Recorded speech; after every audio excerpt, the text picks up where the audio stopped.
Time now for Consumer Confidential with KTLA 5's David Lazarus. Yeah, let's talk about it. Big tumble. Yeah, it was low tide on Wall Street today. No king tide out there. Make no mistake. It was a confluence of things. First of all, even though wholesale prices were down, and that suggests we're making progress on inflation, retail sales in December down 1.1% from the month before. And that's the holiday season when people should be spending. What this indicates is that consumers are pulling back on their spending, not a healthy sign for the economy. Then, as we talked about in the 11 o'clock hour, Microsoft and Amazon both announcing thousands of new layoffs. And then on top of that, a couple of Fed officials stepped up and said, it looks like there's going to be more interest rate hikes needed if we want to bring the economy down to a place where inflation is once again in check. You stir all that together and traders said, I want no part of that. And they decided to take their chips off the table, hence all the selling, hence the Dow down by more than 600 points.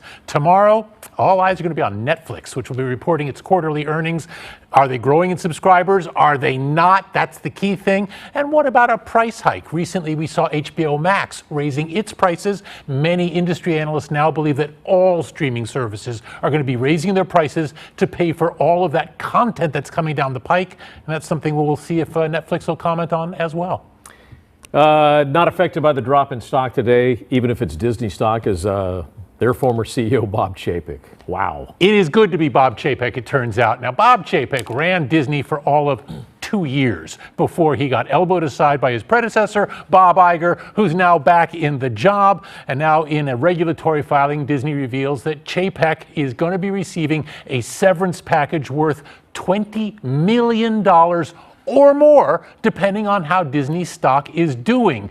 All right, obviously this is just all contractual, so Disney has to make the payout. But what this really underlines is the fact that these fat severance packages are built in to the contracts of almost all major CEOs. Corporate boards feel like they can't get the best leaders unless they agree to all these provisions, which typically are negotiated, as are the case with movie star contracts, by agents and lawyers. And so Chapek, who has, well, it's fair to say, failed spectacularly at running the Mouse House, is now going to get millions of dollars for his troubles and move on. If you want to see what my cranky pants have to say about this and what boards of directors should be doing when it comes to failing your way upward, you can find that at KTLA.com. And the old Peter principle. Big time. There it is. It keeps working.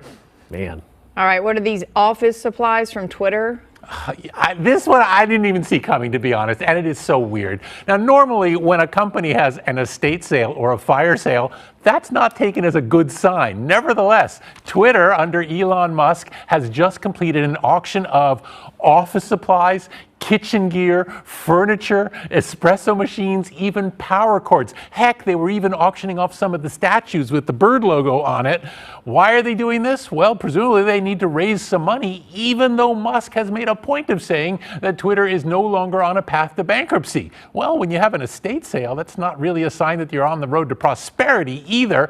Not sure what to make of this beyond Musk being Musk, and that's one thing there. But that said, this is not a good sign, and you can be sure that if Twitter was not privately held and if they still had to answer to shareholders would be asking a lot of questions at this point. That's a big estate sale. It sure is, unless you need an espresso machine. Yes.